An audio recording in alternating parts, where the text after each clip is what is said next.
ये देखिए, हैदराबाद ही नहीं हिंदुस्तान में अवैसी का नाम हो चुका है, क्योंकि हैदराबाद के कई साल से MIM यहाँ पर नुमाइंदगी कर रही है। यूपी में हर 4 दिन को एक मुसलमान की मौत है, हर 4 दिन, हर 2 दिन के नाम के बीजेपी कुछ भी नहीं है। बीजेपी खत्म, गया योगी गया। नमस्कार, मैं पुष्पांकर पीयूष और आप देख रहे हैं न्यूज़ नाउ। आज हम हैं हैदराबाद के चार मीनार के ठीक सामने और यहाँ हमारे आने की वजह है योगी आदित्यनाथ का दिया हुआ वह सियासी बयान, जिसमें उन्होंने कहा कि AIMIM के असदुद्दीन ओवैसी भारत के एक बड़े नेता हैं।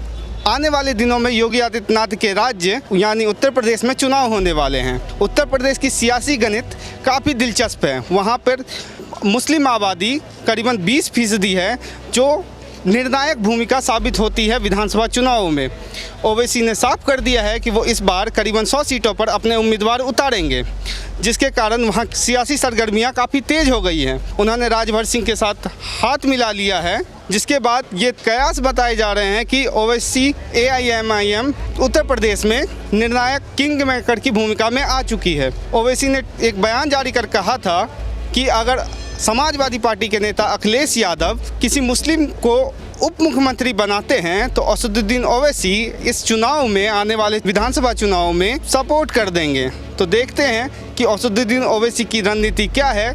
बिहार में उन्होंने 20 सीटों पर उम्मीदवार खड़े किए थे और 5 पर जीत दर्ज की थी। सीमांचल इलाके जो मुस्लिम बाहुल्य हैं, वहाँ पर उन्हें यह सफलता हाथ आई थी। उत्तर प्रदेश में भी 20% मुसलमान हैं और मुसलमान काफ़ी निर्णायक भूमिका अदा करते हैं किसी भी चुनाव को लेकर उत्तर प्रदेश में। तो देखते हैं कि इस बार असदुद्दीन ओवैसी साहब कितना सफल हो पाते हैं।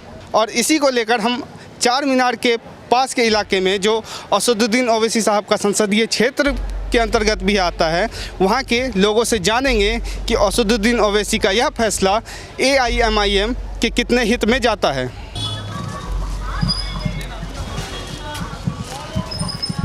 हम चार मीनार के एकदम ठीक नीचे हैं और यहाँ पे केरला से नाम क्या है आपका? मेरा नाम मुस्तफ़ा है। हम मुस्तफ़ा जी घूमने आए हैं चार मीनार घूमने आए हैं। अच्छी है। कोरोना के काल में हैदराबाद से पूरा घूमने के लिए आया, चार मीनार में भी कैसा लगा? एक और भाई हैं, ओवैसी साहब के बारे में बताना चाह रहे हैं। ओवैसी साहब उत्तर प्रदेश में चुनाव लड़ने जा रहे हैं और योगी आदित्यनाथ जो CM है उत्तर प्रदेश के, उन्होंने भी अब ये मान लिया कि ओवैसी साहब एक देश के बहुत बड़े नेता हैं और उन्होंने कल ही ट्वीट करके कहा था कि वो 100 सीटों पर चुनाव लड़ेंगे। और अखिलेश यादव जो समाजवादी पार्टी के नेता हैं, उनको उन्होंने कहा कि अगर वो कोई मुस्लिम को उप मुख्यमंत्री बनाते हैं तो चुनाव से पहले ही ओवैसी साहब उन्हें समर्थन देंगे। तो क्या कहते हैं आप इस पर? ओवैसी साहब बहुत ग्रेट लीडर है हमारा, बहुत अच्छे लीडर साहब है हमारे असद साहब। हमारे हर काम में हम असद साहब, उनके MLA सब हमारे हर काम में आते साहब। कोई मज़हब को नहीं देखते उन्होंने, कोई मज़हब को नहीं देखते, कोई आदमी को नहीं देखते, सबकी मदद करते उन्होंने रहने की वजह से इतना पूरा गरीब आदमी पूरा ये फुटपाथ पे जो भी है उनकी तरफ से जी रहे। उन्होंने नहीं रहने की वजह से हमारे उनकी तरफ से जीते हैं अभी हम लोग। अच्छा, उनकी तरफ से जी रहे हैं। हाँ। तो यहाँ पे जिस तरीके का उन्होंने विकास किया है, जिस तरीके का काम किया है, स्कूल हॉस्पिटल जो भी, हाँ, वैसी हॉस्पिटल है, असरा हॉस्पिटल है, स्कूल है हमारी बस्ती में, तालाबपट्टे में। क्या उत्तर प्रदेश में भी चुनाव जीतने बिल्कुल करेंगे साहब, बिल्कुल करेंगे। हमारे घर के गरीब बच्चे पढ़ रहे हैं वहाँ पे। हाँ?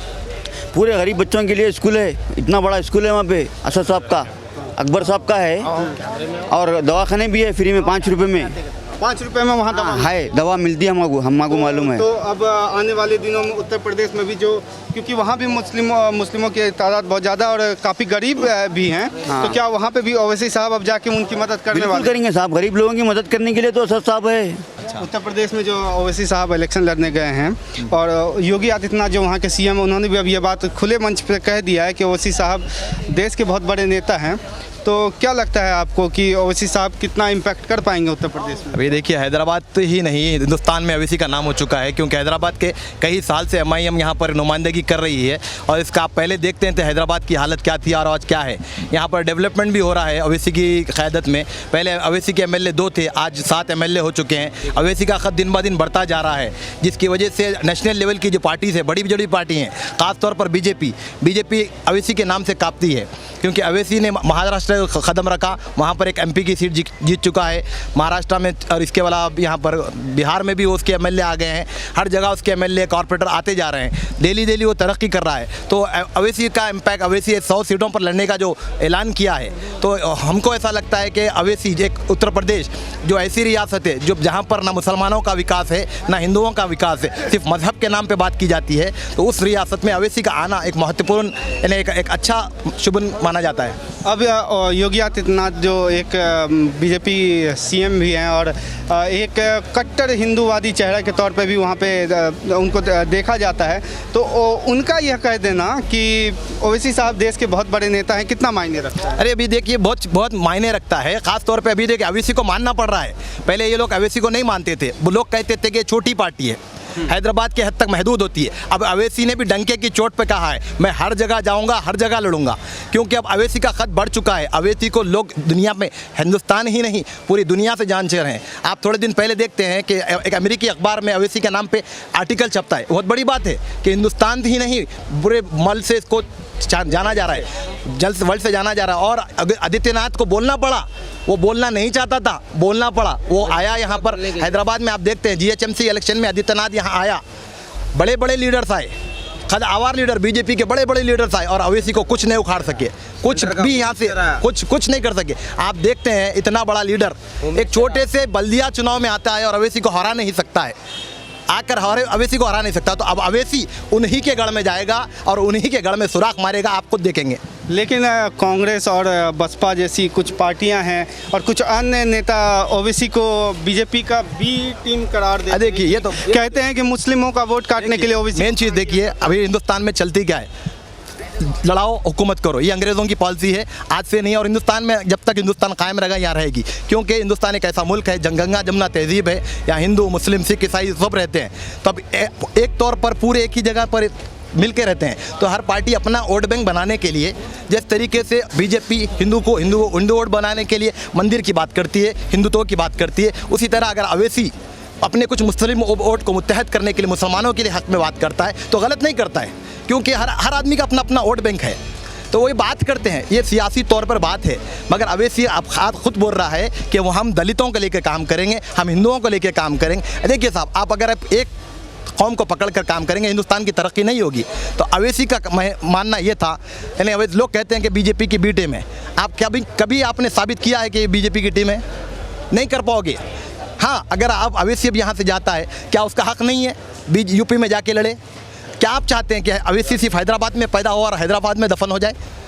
इसका हक़ है, ये हमारा कानूनी हक़ है। हम लोग जाएंगे, लड़ेंगे और देखेंगे। आप 100 सीट तो बोल रहा है, अगर उसको मौका मिला, वहाँ पर गठबंधन होता है अखिलेश यादव से या मायावती से, जो भी उसके साथ में आकर काम करती है, या वैसे किसी और के साथ जो सेक्युलर ताकत है उनके साथ मिलकर काम करता है, अगर वहाँ पर अगर जीतती है अवैसी की पार्टी या जो भी गठबंधन बनता है, वहाँ पर लाजिम मैं ये चाहूँगा, हमारी हैदराबाद की आवाम ये चाहेगी कि एक मुस्लिम CM वहाँ पर घोषित किया जाए, क्योंकि एक मिसाल बने गंगा जमुना तहजीब की और हिंदू मुस्लिम इत्तेहाद की एक मिसाल बने।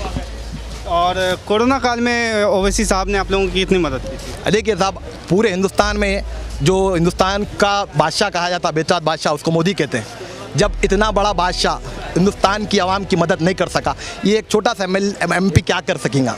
फिर भी इसके MLA आप देखते हैं, जहाँ कहीं भी लॉकडाउन हुआ, जहाँ कहीं भी गरीबों की मदद के लिए पुकारा गया, जहाँ कहाँ से आवाज़ आई, उसके MLA घर पे पहुँचते हैं, वहाँ राशन देते हैं, महिला का देते हैं। और हाँ, देते अकबरुद्दीन अवैसी जो आज MLA चंदन गुट्टा है, यहाँ का एक कंसल्टेंसी की नुमाइंदगी करता है, वो लंदन में बैठ के वहाँ के आवाम को चावल पहुँचाता है। अपने कारिंदे नुमाइंदे जो उसके काम करते हैं, वहाँ के आवाम को, नुमाइंदों को चावल पहुँचाता है। फ्लैट बंद है, आ नहीं सकता, मगर काम कराता है, यानी वहाँ लंदन में बैठ के यहाँ पर काम कराता है। तो आप सोच सकते हैं उनकी क्या ताकत है, वो लोग क्या कर सकते हैं। आया ना, देश का PM स्कूल बनाया, यहाँ का एक MLA एक MP, 10 स्कूल है, 2 बड़े बड़े हॉस्पिटल है, और हर मुस्लिम को, हर हिंदू को बहुत खुला सपोर्ट है यहाँ पे। ये 4 मीनार से लेके मदीना तक हर हिंदू हर मुसलमान मिलके कारोबार करता है यहाँ पे। कोई टेंशन नहीं है, कोई टेंशन नहीं है। यूपी में हर 4 दिन को एक मुसलमान की मौत है, हर 4 दिन, हर 2 दिन के बाद। वहाँ पे उत्तर प्रदेश में अगर वहाँ पे चुनाव लड़ा जी, फिर मुस्लिमों को इंशाल्लाह 75% मुसलमान को सपोर्ट होगा। 75% हाँ सपोर्ट दूंगा। कुछ मतलब 100 में से 75 सीटें जीतेंगे। जीतेंगे, इंशाल्लाह जीतेंगे। हक पे रहा तो अल्लाह ताला हर किसी को जिताता। ये ना हक के जीत है लोगों की, समझे। चुप खाली टाइम पास को आ जा रही बोल दे रहे। कभी सुने, कभी योगी बोला कभी आपको मैं स्कूल बना के देता हूँ, खाली शौचालय खाली लोगों की फिर रहा योगी। कुछ भी नहीं रहता यहाँ पे। देख लो यहाँ पे कैसा है ये दिन है, ये भीड़ भाड़ है। सुबह 9 बजे से शाम में 10 बजे तक भीड़ भाड़ है यहाँ पे। या पुलिस स्टेशन है, कोई पुलिस वाले को कोई तकलीफ नहीं, हमको कोई तकलीफ नहीं है यहाँ पे। कोई तकलीफ नहीं है। कोई तकलीफ नहीं है अल्हम्दुलिल्लाह। देखो कैसा जिले रहे हर कोई, समझे आप। बोलो अब योगी के एरिया में क्या है बताइए। योगी के एरिया में क्या है बताइए आप। जी सकता कोई कुछ है, कुछ कमाने के वास्ते सहूलत है योगी के पास। खाली एक गरीब कुछ कर दिया बोले तो चलो इसका घर शीश, इसका कारोबार शीश। यहाँ है कुछ खाली चुप बोल के नाम के बीजेपी कुछ भी नहीं है। बीजेपी खत्म, गया योगी गया टकला बालांग हुआ कहना पड़ता। चुनाव में ओवैसी साहब योगी को निपटा देंगे। कुछ नहीं निपटेंगे इंशाल्लाह। अखिलेश यादव आएगा। हाँ आएगा ही आएगा। और ओवैसी साहब उनको सपोर्ट करेंगे। आएंगे किया था उन्होंने कह दिया था कि अगर डिप्टी सीएम का पद एक मुस्लिम उम्मीदवार को दे दिया जाता है तो वो सपोर्ट कर देंगे। वो देने दो नको देने दो इंशाल्लाह। एक 2 तो MP लेके आएंगे, एक 50 तो MLA लेके आएंगे। 50 MLA लेके आएंगे। 125 सीटों में 50 तो MLA आएंगे। सुने यहाँ पे यूपी है, बिहार है, कलकत्ते का हर आदमी है यहाँ पे। यूपी के 2 बच्चों को लेकर आ रहे हैं। सुने आप, ये जितने भी है ना 100 भाई बंधु है। अब यहाँ पे देखो बेचारी लेडीज़ वहाँ हिंदू की बाल बेच लेते, कोई किसी को तकलीफ है, कोई चीज़ की तकलीफ नहीं। वहाँ क्या तकलीफ है। एक मुसलमान खाली चलते चलते किसी को निगाह उठा के देखे तो उसको काट के मार देते, झाड़ को बन के मार देते, चोरी करा छेड़ा बोल के। सोचना अपन। शुक्रिया, अल्लाह हाफिज़। आने वाले दिनों में उत्तर प्रदेश में भी चुनाव लड़ने जा रहे हैं, तो आपको क्या लगता है कि असदुद्दीन ओवैसी साहब जो हैदराबाद के लिए काम कर रहे हैं, जो उनका संसदीय इलाका भी है और एक तरीके से गढ़ भी है, तो क्या उत्तर प्रदेश में भी वो इस तरीके का काम करेंगे? अगर अल्लाह ने चाहा तो वो इस तरीके का काम वहाँ पर भी अंजाम देंगे। इसी तरीके का काम उत्तर प्रदेश में भी करेंगे? बिल्कुल करेंगे सर, ये बिल्कुल करेंगे। तो आज हम हैदराबाद के चार मीनार के ठीक सामने थे और यहाँ के लोगों ने बताया कि ओवैसी साहब जो AMIM के नेता हैं, उन्होंने इनकी काफ़ी कोरोना काल में मदद की और ये चाहते हैं कि उत्तर प्रदेश में अगर AIM चुनाव लड़ता है गठबंधन के साथ तो एक मुस्लिम CM फेस होना चाहिए, जो गंगा जमनी की तहजीब भारत को एक बार फिर से दिखाएगा। वीडियो जर्नलिस्ट शिवराम के साथ पुष्पांकर पीयूष, न्यूज़ नाउ हैदराबाद।